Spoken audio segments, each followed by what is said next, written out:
أعوذ بالله السميع العليم من الشيطان اللعين الرجيم. بسم الله الرحمن الرحيم. الحمد لله الذي هدانا لهذا وما كنا لنهتدي لولا أن هدانا الله. لقد جاءت رسل ربنا بالحق والصلاة والسلام على النبي الأمي الخاتم لما سبق والفاتح لمن غلق المعلن الحق بالحق بالقاسم محمد وآل بيته الطيبين الطاهرين المعصومين المظلومين الذين أذهب الله عنهم الرجس وطهرهم تطهيرا.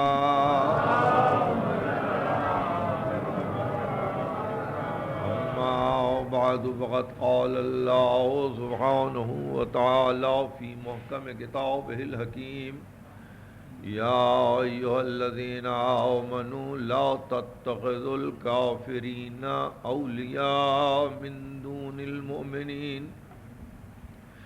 أتريدون أن تجعلوا لله عليكم سلطانا مبينا.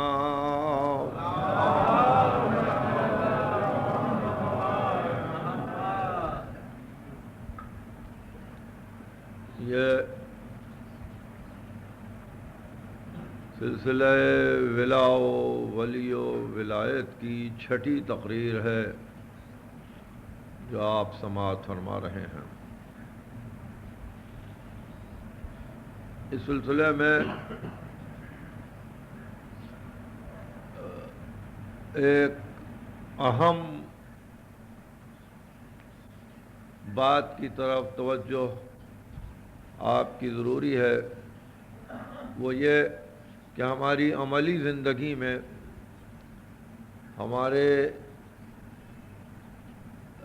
صبح و شام جس معاشرے میں گزر رہے ہیں وہاں آپ نے یہ دیکھا ہوگا کہ ہر روز کسی نہ کسی چیز کے متعلق ایک نئی تحقیق ہم تک پہنچتی ہے کہ اس مسئلے میں یہ تحقیق ہوئی یا اس چیز کے متعلق یا انکشاف ہوا. اطباء ہمیشہ اعلان کرتے جاتے ہیں کہ آج ہم نے اس پھل کے متعلق یا اس پودے کے متعلق یا اس بوٹی کے متعلق نئی تحقیق کی ہے اور اس کے نئے خواص معلوم ہوئے ہیں. علم حیات کے جاننے والے وہ کرات سماوی اور کرۂ ارض کے متعلق نئی تحقیقیں پیش کر رہے ہیں کہ اب ہمارے معلومات میں یہ اضافہ ہوا. ہزاروں برس گزر گئے، چیزیں وہی ہیں. اسی طرح سے آفتاب طلوع ہوتا ہے، اسی طرح سے آفتاب غروب ہوتا ہے، اسی طرح سے تارے نکلتے ہیں، اسی طرح سے تارے جھلملا جاتے ہیں، اسی طرح سے چاند نکلتا ہے، اسی طرح سے چاند ڈوب جاتا ہے.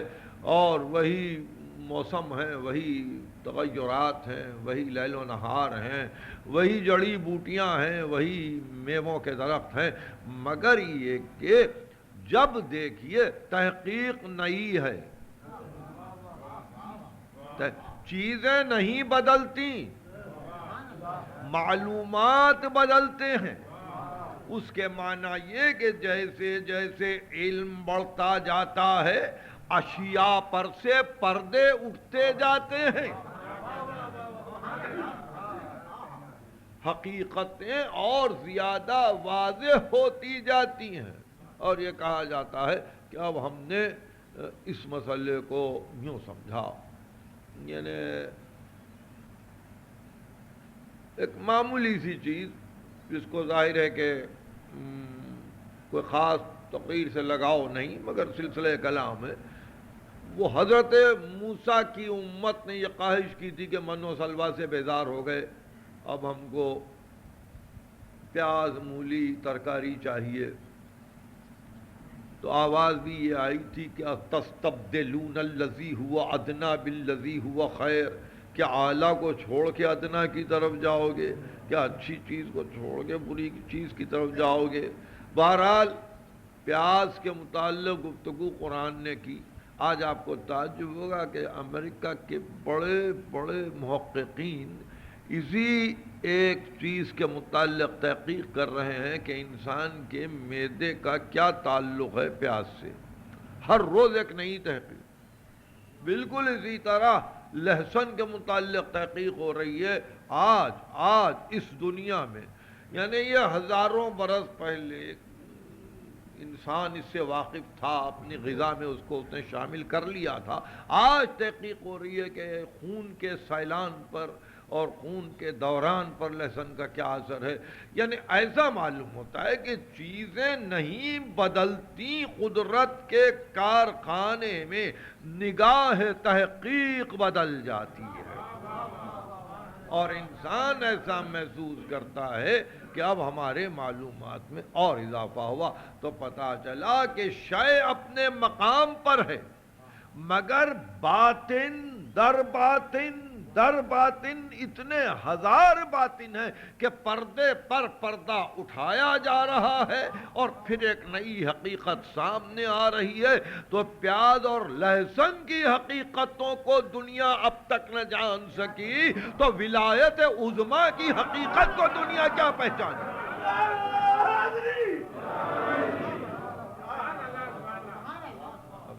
انسان کامل کی حقیقت کو دنیا کیا پہچانے؟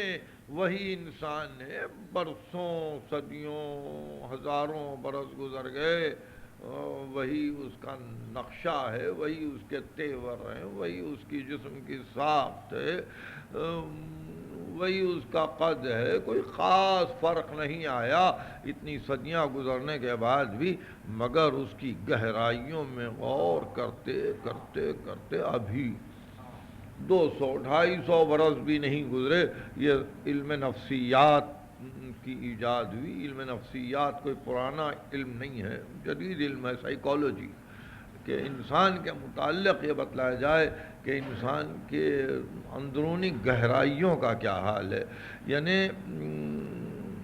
فزیولوجی نہیں ہے، یعنی جسم کی ساخت سے بحث نہیں کرتے نفسیات میں، بلکہ نفسیات میں نفسی کیفیتوں کی بحث کرتے ہیں کہ اس کے تحت شعور میں کیا ہے، اس کی فکر کدھر جا رہی ہے، اس کے کیفیات باطنی کیا ہیں۔ یہ علم تازہ آیا ہے، اب اس میں پی ایچ ڈی دے رہے ہیں، ابھی اس میں جدید تحقیقیں ہو رہی ہیں، تو ابھی یہ کھلا نہیں ہے پورے طور پر۔ جتنی کتابیں لکھی گئی ہیں سب کے آخر میں یہی لکھا ہے کہ یہ ان میکنگ ہے، ان پروسیس ہے، یہ بڑھ رہا ہے، آگے بڑھ رہا ہے، تو اس لیے ابھی ہم نہیں بتلا سکتے کہ ہم کہاں تک پہنچیں گے، مگر آپ کو تعجب ہوگا کہ جس انسان کو دیکھتے دیکھتے زندگی گزری، اب اس انسان کے متعلق خود یہ تحقیق شروع ہو گئی ہے کہ اس کے باطن میں کیا ہے، اس کے باطن میں کیا ہے۔ تو میں جیسے کہ اپنی تقریروں میں رات کی عرض کر رہا ہوں کہ ظاہر سے گزر کے باطن تک آنا، پھر باطن سے گزر کے کسی اور باطن تک جانا، پھر پردے کو اٹھانا، پھر کسی اور باطن تک جانا، یہ مسلسل اتصال انسان کا غیب سے اس حقیقت کو واضح کرتا ہے کہ ہم ایک کائنات اکبر سے وابستہ ہیں، ہمارا تعلق ایک عالم اکبر سے ہے، اور اس طرح سے ہم اپنے آپ کو مختصر اور ایک محدود وقت میں مقید نہیں کرتے، بلکہ اگر ظاہر میں ہم کو ایک محدود زمانہ ملا ہے، مگر ایک سلسلہ لامتناہی سے ہمارا تعلق ہے، اور ماضی سے ہم وابستہ ہیں، مستقبل سے ہم پیوستہ ہیں، حال سے ہم گزر رہے ہیں۔ تو اس طرح سے آپ نے دیکھا کہ یہ انسان کا باطن سے تعلق ہے، انسان کا باطن سے تعلق ہے۔ اور پھر آپ کو تعجب ہوگا کہ اسی ماہران علم النفس نے یہ طے کیا کہ بہت سی باتیں انسان چھپاتا ہے کہ اگر خود اس کو پتہ نہ چلے کیا چیز چھپی ہے، تو اس کے متعلق انہوں نے یہ طے کر لیا کہ یہاں سے بیماریاں پیدا ہوتی ہیں، انسان امراض میں مبتلا ہو جاتا ہے، اور وہ اس کے لیے ان ڈاکٹروں کی ضرورت ہے جو ماہر علم النفس ہوں، اور وہ بتلائیں کہ کہاں کس مقام پر کس چیز کو اس نے بھلانے کی کوشش کی، اس کے تحت شعور میں کیا ہے، اس کو کریت کے نکالتے ہیں، اور آپ کا ڈاکٹر کئی نشستیں دیتا ہے، آپ کو کئی سٹنگز ہوتے ہیں، جب کہیں جا کے وہ کریت کر وہ بتلاتا ہے کہ دیکھیں یہ چیز چھپی ہوئی تھی آپ کے دل و دماغ میں، اور اس کا خوف غالب تھا، اس لیے آپ کی یہ بیماری ہے۔ یعنی باطن انسان کے ظاہر کو کبھی بیمار کرے، باطن انسان کے ظاہر کو کبھی صحت مند کرے، باطن انسان کا ظاہر کو کبھی مسرور کرے، باطن انسان کا کبھی انسان کے ظاہر کو غضبناک کرے، یعنی سب اثر باطن کا ہے جو ظاہر پر پڑ رہا ہے۔ اس کے باوجود اگر کوئی باطن سے بے خبر ہو کر غیب سے انکار کر دے تو خود وہ اپنی ہستی سے انکار کر رہا ہے، وہ خود اپنی ہستی سے انکار کر رہا ہے، اپنے وجود سے انکار کر رہا ہے۔ اس لیے باضابطہ طور پر آپ تک یہ حدیث پہنچی، من عرف نفسہ فقد عرف ربہ، جس نے اپنے نفس کو پہچانا اس نے اپنے رب کو پہچانا، جس نے اپنے نفس کو پہچانا اس نے اپنے رب کو پہچانا۔ تو ایسی منزل پر جہاں نفس انسان کا پہچاننا اتنا مشکل ہے، وہ انسان کہ جس کی بلندیاں بظاہر کچھ نہیں، یہ چلتے پھرتے لاکھوں کروڑوں انسانوں کا یہ حال ہے کہ ان کے لیے علوم وضع ہو رہے ہیں کہ ان کی گہرائیوں میں کیا ہے۔ تو کیا خیال ہے آپ کا اس انسان کے متعلق جس کا دل وحی کو قبول کرے؟ ہے کوئی آپ میں یہ کہنے والا کہ ہم پر فرشتہ آتا ہے، ہم پر وحی آتی ہے؟ اس دل کی کیا کیفیت ہوگی کہ نزل بہ الروح الامین علی قلبک لتکون من المنذرین، تیرے دل پر ہم نے وحی کو نازل کیا تاکہ تو ڈرانے والا بن جا۔ تو ایسی منزل پر وہ دل جو صاحب وحی ہے، وہ کتنا عظمت والا دل ہوگا، وہ کتنا عظمت والا باطن ہوگا، وہ کتنا پنہاں راز الہی ہوگا۔ اس لیے ہم زیارت جامعہ میں، جیسا کہ میں نے پرسوں رات میں کہا تھا کہ ہم اس جملے کو پڑھتے ہیں، وہ بحق من تمنکم علی سرہ واسترعاکم امر خلقہ، پس اے آل محمد اس کا واسطہ جس نے تم کو اپنے راز کا امین بنایا اور جس نے اپنی مخلوق کی ہدایت کی ذمہ داری تم کو دی ہے، لما استوحبتم ذنوبی وکنتم شفعائی، تم اللہ کے اور میرے درمیان جو گناہ ہیں اس کے لیے سفارشی بن جاؤ اور اس کی بارگاہ میں سفارش کرو تاکہ یہ میرے گناہ معاف کیے جائیں. یعنی یہ وہ لوگ ہیں جو رازدار ہیں، جو امین الہی ہیں، جو اللہ کے اسرار کے حامل ہیں. اسی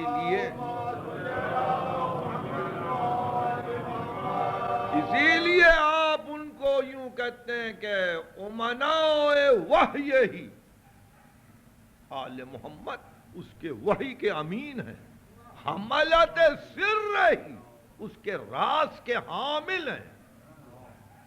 تو آپ نے دیکھا جو راز الہی کا حامل ہو اس کی گہرائیوں کا کیا حال ہوگا؟ کیا کوئی معمولی انسان اس کو سمجھ سکتا ہے؟ تو اس اعتبار سے آپ اپنے نفس کو جب نہیں سمجھتے تو نفس رسول کو کیا سمجھیں گے؟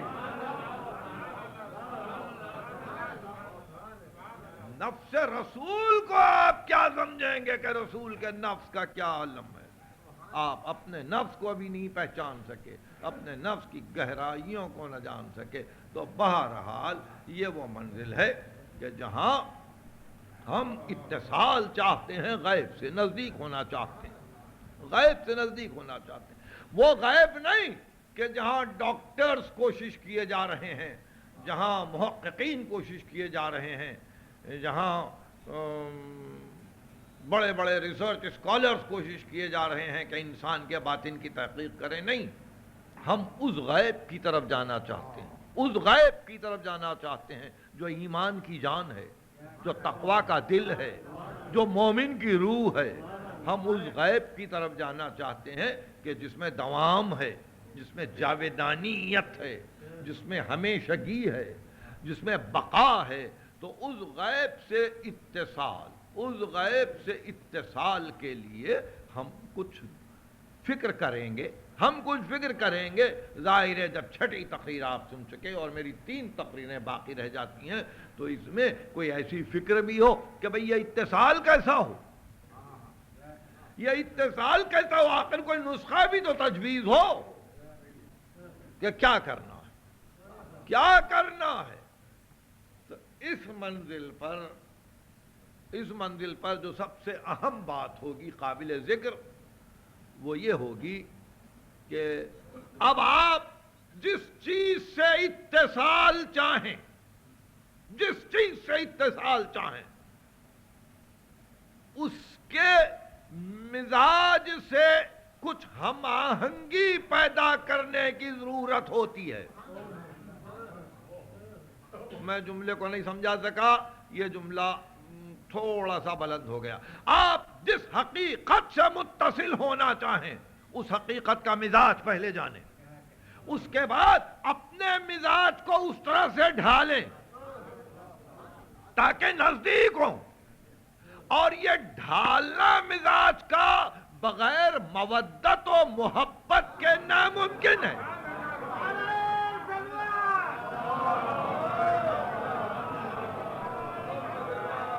دیکھیے یہی مقام ہے کہ جہاں آپ نے بے اختیار اس موقع پر یہ چاہا کہ آپ درود پڑھیں. کیوں؟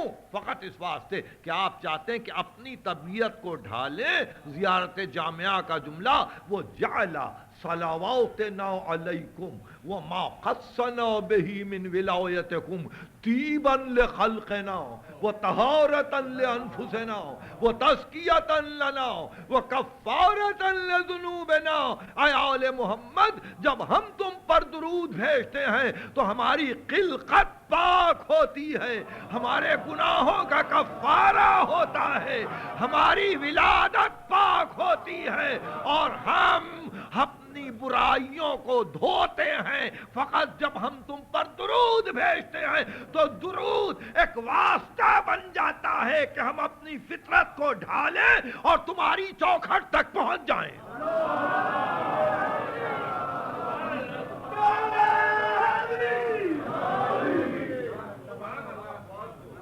جہاں ہم اپنی فطرت کو اس طرح سے ڈھالیں اور تمہارے آستانے تک پہنچ جائیں. السلام علیکہ یا ابا عبداللہ وَعَلَى الْأَرْوَاحِ الَّتِي حَلَّتْ بِفِنَائِكَ، سلام ہو اے فرزند رسول تجھ پر اور ان روحوں پر جو تیرے آستانے پر تحلیل ہو گئی تھی، تحلیل ہو گئی تھی، جنہوں نے تیرے مزاج کو پایا تھا، جنہوں نے تیرے رنگ کو دیکھا تھا اور اس کے بعد اسی رنگ کو پسند کیا تھا۔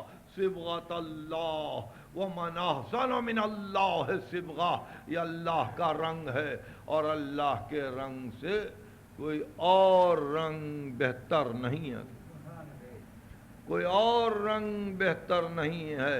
تو اس طرح سے اب ہم اس فکر میں ہیں کہ اس عنوان پر ایک سیر حاصل تبصرے کے لیے آج رات کی تقریر میں پھر وقت نکالیں اور یہ دیکھیں کہ اتصال بالغیب کے لیے ہم کو اگر کسی منزل پر کسی سے متصل ہونا ہے تو ہم میں کیا تبدیلی چاہیے، ہم میں کیا تبدیلی چاہیے۔ اچھا، اس سلسلے میں ایک آیت یاد رکھنے کے قابل ہے، یہ بڑی اہم آیت ہے سورہ واقعہ کی۔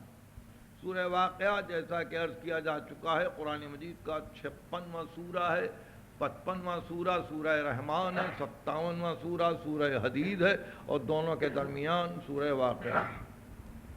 اور اس سورہ واقعہ کی یہ آیت ہے انہو لقرآن کریم،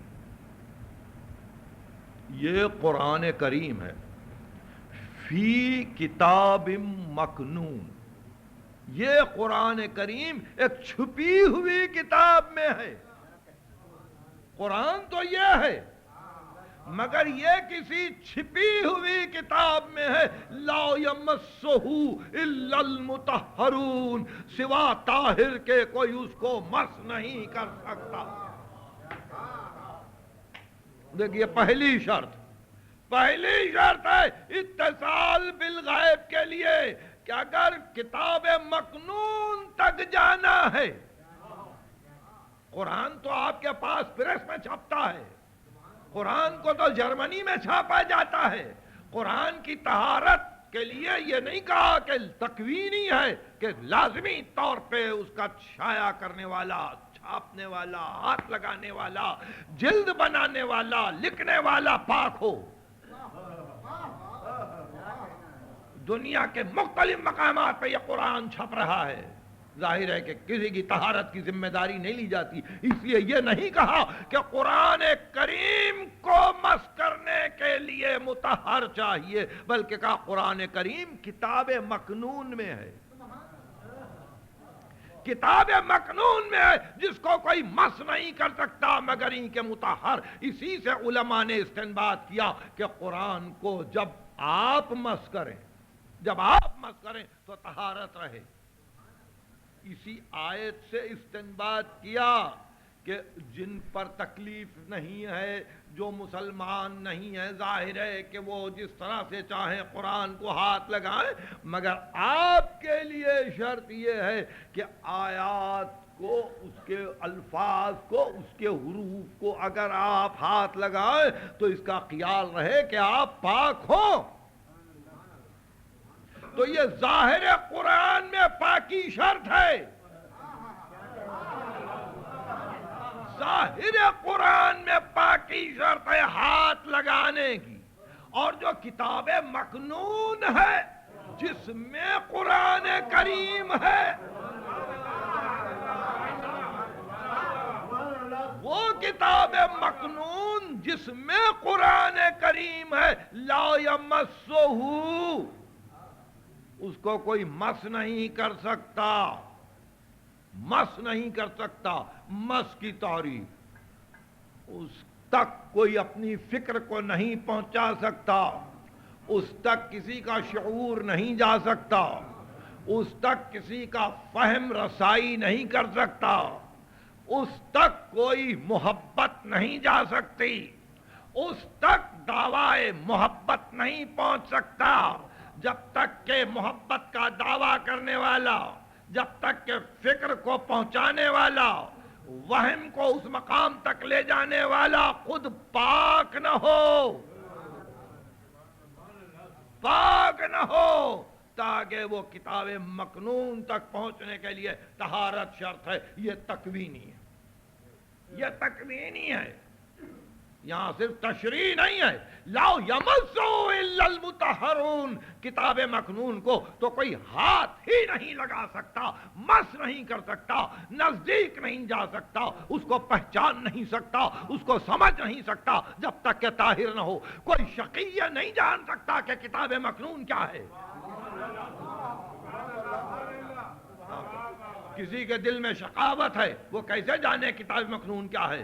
کسی کے دل میں بغض ہے، وہ کیسے جانے کہ کتاب مکنون کیا ہے؟ اس لیے کہ بغض، شرک، نفاق، کفر، الحاد، یہ سب نجاست کی صورتیں ہیں، یہ سب نجاست کی کیفیتوں کے نام ہیں۔ اس لیے کوئی وہاں جا نہیں سکتا جب تک کہ طاہر نہ ہو، مطہر نہ ہو۔ انہو لقرآن کریم فی کتاب مکنون لا یمسہ الا المطہرون۔ تو اتصال بالغیب کے لیے طہارت لازم ہے۔ طہارت فقط وضو کرنے کا نام نہیں ہے، طہارت فقط غسل کرنے کا نام نہیں ہے، فکر کو پاک کرنا ہے، شعور کو پاک کرنا ہے، خیال کو پاک کرنا ہے، دل کو پاک کرنا ہے، محبت کو پاک کرنا ہے، مودت کو پاک کرنا ہے۔ پاک کرنے کے معنی یعنی اب اسی کی محبت رہے، کسی اور کی محبت نہ رہے۔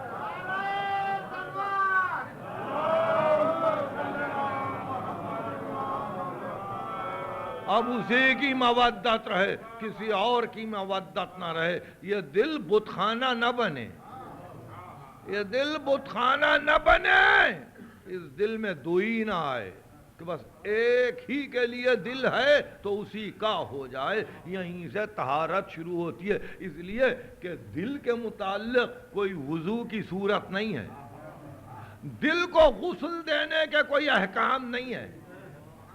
جسم کے لیے تو ہے کہ یہ وضو کیجئے، غسل کیجئے، یا اگر آپ کے لیے پانی مضر ہے اور مجبوری ہے تو تیمم کیجئے، مگر دل کے لیے کیا کریں گے؟ نہ وضو ہے، نہ تیمم ہے، نہ غسل ہے۔ دل کی پاکی یہی ہے کہ دل سے غیر کو نکالیے، دل سے غیر کو نکالیے کہ غیر آنے ہی نہ پائے تاکہ اپنا رہے۔ یہ منزل ہے کہ جس کو میں واضح کرنا چاہتا تھا اتصال بالغیب کے سلسلے میں۔ یہ آیت ہمارے لیے بڑی اہم آیت ہے، اور پھر رات کی تقریر میں مزید گفتگو ہوگی۔ آج سفر کی 17 تاریخ ہے، اور ظاہر ہے کہ ہمارے پاس کام زیادہ ہے، وقت کم ہے۔ ایک طرف آج مظلوم امام کی شہادت ہے، امام رضا صلوات اللہ وسلامہ علیہ کی، اور دوسری طرف چہلم کو 2 دن باقی رہ گئے ہیں، غریبوں کا چہلم سامنے ہے۔ اس لیے میرا دل یہ چاہتا ہے کہ کچھ گفتگو تھوڑی سی میرے مظلوم امام کے متعلق ہو، جس کو آپ غریب الغربا کہتے ہیں، غریب الغربا کہتے ہیں۔ امام رضا مدینے میں تھے، امام رضا کی علمی زندگی ہے، امام رضا سے ہم نے مختلف علوم لیے ہیں، اور جیسا کہ میں نے کہا ہے کہ پیغمبر خدا کے احادیث کو پہنچانے کا کام امیر المومنین کے ذمہ تھا۔ امیر المومنین کے بعد یہ کام امام حسن کے ذمہ آیا، امام حسن کے بعد یہ کام حسین ابن علی کے ذمہ آیا، حسین ابن علی کے بعد یہ کام سید الساجدین کے ذمہ آیا۔ قربان ہماری جانیں ان آقاؤں پر کہ جنہوں نے انتہائی مصائب کے باوجود علوم نبوی کی حفاظت کی، اور ہم تک وہ احکام پہنچائے جو قرآن کی تفسیر ہیں، جس سے ہم کو پتہ چلتا ہے کہ سیرت رسول کیا ہے، سنت رسول کیا ہے. اسی لیے پیغمبر نے قرآن اور اہل بیت کو چھوڑا تھا تاکہ اہل بیت محافظ سنت بن جائیں, محافظ سیرت بن جائیں, اور اس طرح سے ہر دور میں زمانے کا امام محافظ سنت و سیرت رسول رہا ہے. جب آپ مدینے میں تھے اور غالباً یہ 198 ہجری ہے, یہ اس کے بعد کا سال ہے, تو ایک مرتبہ مامون رشید نے یہ طے کیا کہ وہ اپنا دارالخلافہ بدل دے. وہ خراسان چلے گیا اور یہاں طاہر ذوالیمینین کو بغداد کی حکومت دے دی اور کہا کہ ہم وہاں سے اپنا نظم و نسق جاری رکھیں گے, مگر شرط یہ ہے کہ ہماری حمایت کے لیے, ہماری ہمدردی کے لیے اور ایران کے رہنے والوں کی دل جمعی کے لیے کوئی سید علوی ہماری حمایت کرے, ہمارا ساتھ دے, اور وہ افضل ترین سادات ہو, بنی ہاشم کا سب سے بہترین انسان ہو. رجا ابن ابی ضحاک کو مدینے بھیجا ایک مستقل فوج دے کر کہ پہلے امام کی خدمت میں معروضہ کرو, اگر وہ نہ مانے تو سختی کرو, بہرحال کسی صورت امام کو مدینے سے لے چلو اور ایسے راستوں سے لاؤ کہ جو راستے معروف نہ ہوں بلکہ دور کا راستہ ہو, تاکہ کسی کو پتہ نہ چلے کہ امام کو یوں بلایا گیا ہے. رجا بیان کرتا ہے کہ میں اپنے معتمد آدمیوں کو لیے ہوئے مدینہ پہنچا, امام کی خدمت میں آیا, بادشاہ کا خط امام کی خدمت میں پہنچایا گیا. امام نے خط کو دیکھا اور کہا رجا, ہم کو نہ عہدے کی ضرورت ہے, نہ ولی عہدی کی ضرورت ہے, نہ حکومت کی ضرورت ہے, ہم بہرحال غربت میں بسر کر رہے ہیں, ہمارا کام کچھ اور ہے, ہم اس فریضے کو ادا کر رہے ہیں. مامون ہم کو کیوں غریب الوطن کرنا چاہتا ہے, مامون ہم کو کیوں وطن سے بلانا چاہتا ہے. رجا نے جبر کیا, پہلی محفل, دوسری مجلس, تیسری مجلس, یہاں تک کہ رجا نے اپنا اندیہ ظاہر کر دیا کہ فرزند رسول مامون کا حکم ہے کہ اگر آپ اس طرح سے نہ چلیں گے تو آپ کو گرفتار کر لیا جائے گا, آپ کو اسیر کر لیا جائے گا. یہ سن کر امام اپنے جد کے روضے پر آئے, رسول کے روضے پر آئے, انگلیاں ذریح رسالت پناہی میں گاڑ دیں اور کہا یا جدہ, اب آپ نے دیکھا نوبت یہاں تک پہنچ گئی ہے کہ یہ دھمکی دے رہا ہے اسیری کی. اچھا میں جاتا ہوں اور آپ کو خدا حافظ کہتا ہوں. رجا بیان کرتا ہے کہ میں نے کسی کی قبر کو اس طرح سے وداع کرتے ہوئے نہیں دیکھا کہ بار بار ذریح کا بوسہ لیتے, دروازے تک آتے, پھر دوڑ کے ذریح تک جاتے, پھر ذریح کو بوسہ دیتے, پھر دروازے تک آتے, پھر ذریح تک جاتے. لوگوں نے عرض کیا فرزند رسول یہ بار بار کیوں ذریح سے لپٹ رہے ہیں؟ ارشاد فرمایا اس کے بعد پھر نہیں آؤں گا,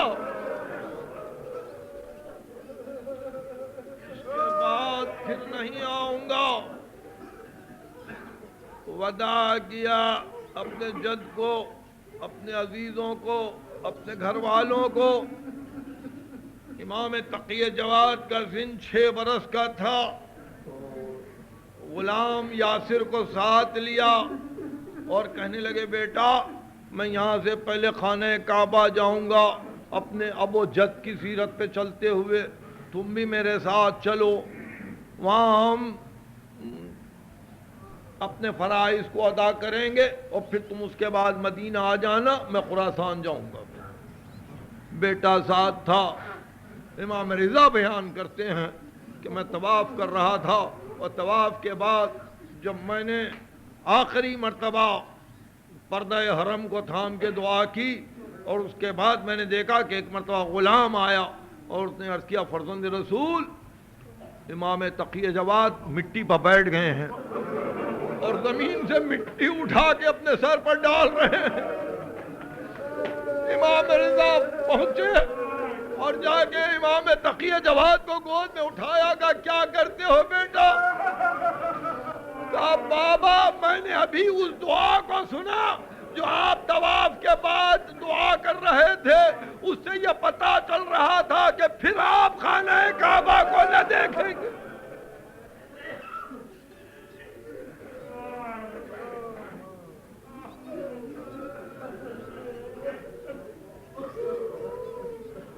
بیٹے کو گود میں اٹھا لیا, دیر تک روتے رہے, اس کے بعد خدا حافظ کیا اور کہا تم امام زادے ہو, تم وہی جانتے ہو جو میں جانتا ہوں. تقی جواد, صبر کے سوا چارہ نہیں ہے, یہ رضا الہی ہے اور ہم کو رضا الہی پر چلنا ہے. سواری بیٹے کی مدینے کو روانہ ہوئی, باپ خراسان کی طرف چلا. پہلے سواری بصرہ آئی, بصرے سے اہواز آئے, اہواز سے قم آئے, قم سے نیشاپور آئے, نیشاپور سے سواری مرو پہنچی. یہاں شاہانہ طور پر استقبال کیا. امام نے اس پورے استقبال کا ایک ہی جواب دیا کہ مجھے بلایا ہے تو میں علمی گفتگو کے لیے حاضر ہوں, اگر علماء مسائل پوچھنا چاہتے ہیں تو میں حاضر ہوں, مگر میں امور مملکت میں دخل دینے کے لیے تیار نہیں ہوں. زمانہ گزرا, کچھ دنوں کے بعد اس نے اعلان کیا کہ فرزند رسول ولی عہد سلطنت ہوں گے اور مامون کے بعد سلطنت انہی کا حق ہے.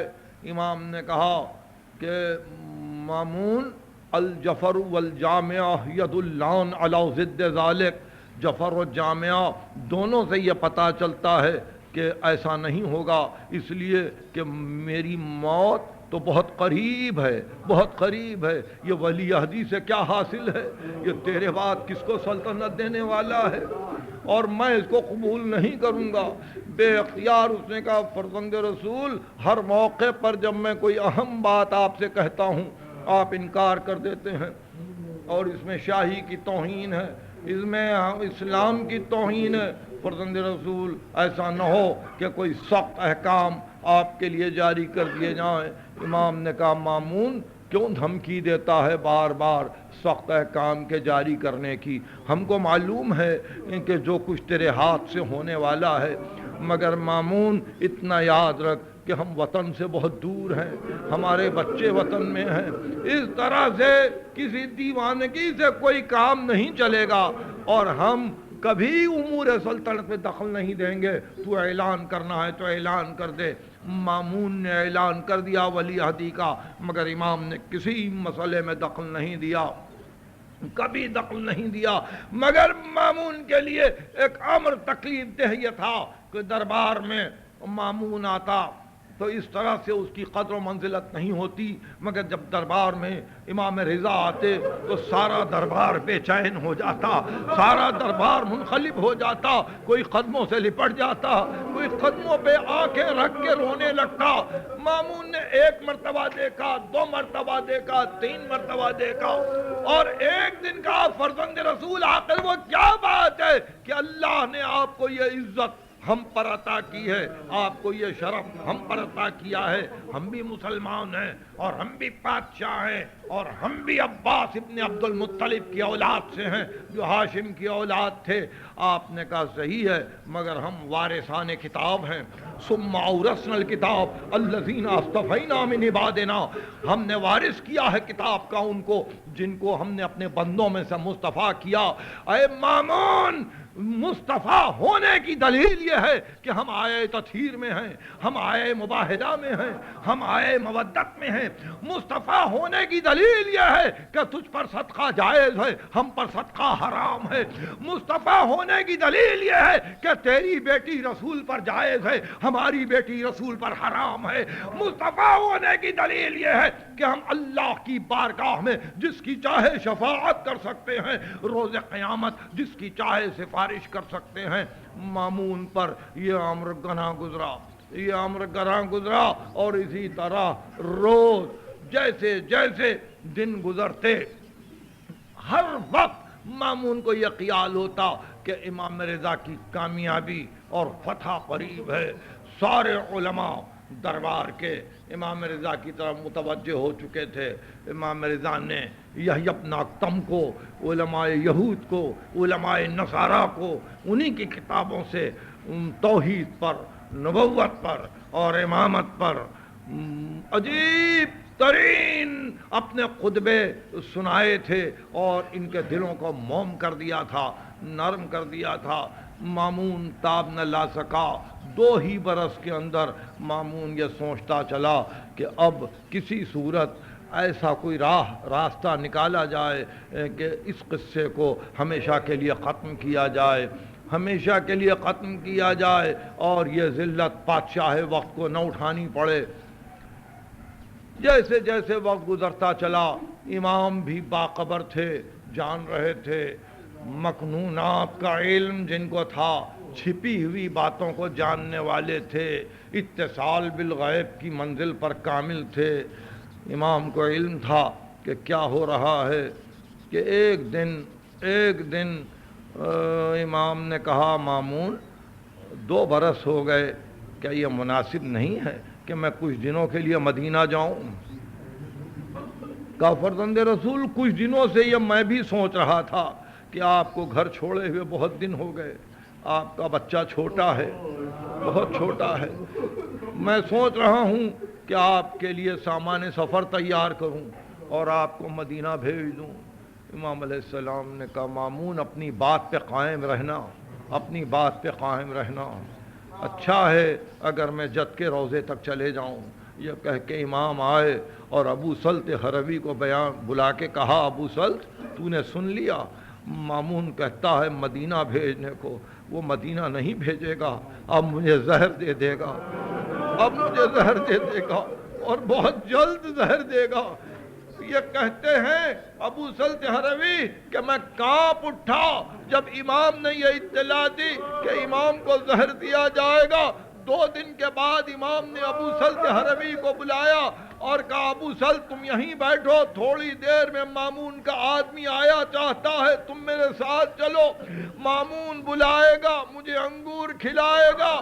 آئے ابو سلط اگر میں ابا کو سر پر سے ڈالے ہوئے آؤں تو خبردار مجھ سے بات نہ کرنا بلکہ میرے ساتھ ساتھ آنا، اس لیے کہ میں جاؤں گا سواری میں مگر واپس پیادہ پا آؤں گا، سواری میں نہیں آؤں گا۔ ابو سلط بیان کرتا میں نے فریاد کی مولا یہ عالم غربت ہے، آپ اکیلے ہیں، آپ کے کوئی گھر والے نہیں ہیں، انتظام کا کیا ہوگا؟ میرا مولا جو رضن بقضائے ہی وہ تسلیما لامرہ کا حامل تھا، اس نے تسلی دی اور کہا یا ابا سلط گھبرانے کی بات نہیں ہے، یہ اللہ کی مرضی ہے، یوں ہی ہوگا۔ تھوڑی دیر کے بعد مامون کا نوکر آیا، کہا کہ بادشاہ وقت نے سلام کہا ہے اور خواہش کی ہے کہ فرزند رسول اس وقت آئیں۔ چنانچہ امام کو زحمت دی گئی، امام تشریف لے گئے۔ ایک عجیب وقت تھا، ایک عجیب کیفیت تھی، امام اکیلے تھے، دربار میں کوئی نہ تھا، مامون تخت پر تھا۔ امام پہنچتے ہی مامون نے تعظیم کی، امام کو تخت کے داہنے جانب جگہ دی، کہا فرزند رسول آپ ہماری عزت ہیں، آپ ہماری آبرو ہیں۔ فرزند رسول وہ جو آپ کا بیان تھا اور تجویز تھی کہ آپ کو مدینہ جانا چاہیے وہ میں نے مکمل کر لیا ہے، اب آپ کے جانے کا انتظام ہو چکا۔ یہ کہہ کے آواز دی غلام کو کہ لاؤ وہ انگور کا طبق لاؤ، جو میرے لیے خاص انگور آئے ہیں لاؤ۔ انگور کا طبق آیا، امام کی نظر طبق انگور پر پڑی۔ میرا امام جو باطن کو جانتا ہے، میرا امام جو ہر راز کو جانتا ہے، جان رہا تھا کہ انگور کے طبق میں سے کس حصے سے انگور توڑے جائیں گے۔ مامون نے اپنے ہاتھ سے انگور توڑے اور کہا فرزند رسول یہ عجیب انگور ہے، آپ کھائیں۔ امام نے کہا مامون میں نے جنت کے انگور کھائے ہیں، میں نے اپنے جد کے ہاتھوں سے انگور کھائے ہیں، میری طبیعت اچھی نہیں ہے، مجھے گزشتہ 3 روز سے بخار بھی آ رہا ہے، مامون مجھے جبر نہ کر۔ اس نے کہا فرزند رسول میں بار بار بار کہہ رہا ہوں، جب کوئی چیز پیش کرتا ہوں آپ انکار کر دیتے ہیں، فرزند رسول یہ انگور ضرور کھائے۔ ارشاد فرمایا مامون تو نے طے کر لیا ہے کہ اب میرے بچے یتیم ہو جائے، تو نے طے کر لیا ہے کہ میرے بچے یتیم ہو جائے۔ مامون اگر تیری یہی مرضی ہے تو یہ کہہ کے اس کے ہاتھ سے انگور کے 3 دانے لیے، بسم اللہ کہہ کے پہلا دانہ منہ پر رکھا، دوسرا دانہ رکھا، تیسرے دانے انگور کو منہ میں رکھا اور یا علی کہہ کے کھڑے ہو گئے۔ مامون نے کہا فرزند رسول کہاں کا ارادہ ہے؟ کہا مامون وہیں جا رہا ہوں جہاں تو نے بھیجا۔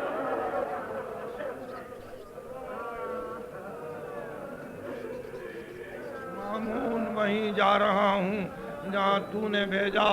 ابا سر پر سے ڈال لی، حاجب نے پردہ اٹھایا، سواری حاضر تھی، امام نے انکار کیا سر کی حرکت سے کہ اب مجھے سواری نہ چاہیے، مجھے اب سواری کی ضرورت نہیں ہے۔ سقراط کے زہر پینے کے واقعے کو لوگ عجیب انداز سے بیان کرتے ہیں کہ سقراط زہر پی کے ٹہل رہا تھا تاکہ یہ بتلائے کہ اس نے کتنا صبر کیا ہے۔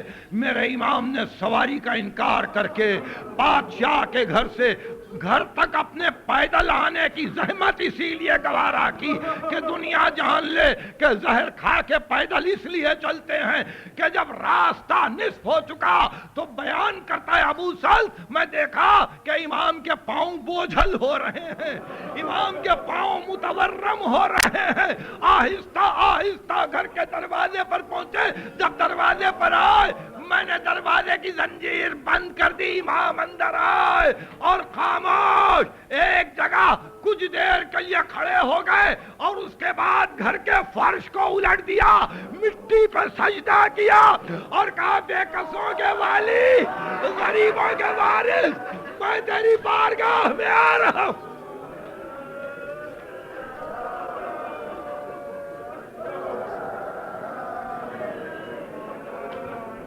ابو سلط ہروی بیان کرتے ہیں کہ امام زمین پر تڑپ رہے تھے، فرش کو دیکھا، دروازے کی زنجیر خود بخود گری، دروازہ کھلا اور ایک 8 برس کا بچہ جس کے سر پر عمامہ نہ تھا بابا بابا کہتے ہوئے داخل ہوا۔ جو ہی امام کی نظر پڑی امام نے دونوں باہیں گلے میں ڈال دی، کہا آؤ تقیہ جوان، آ جاؤ بیٹا،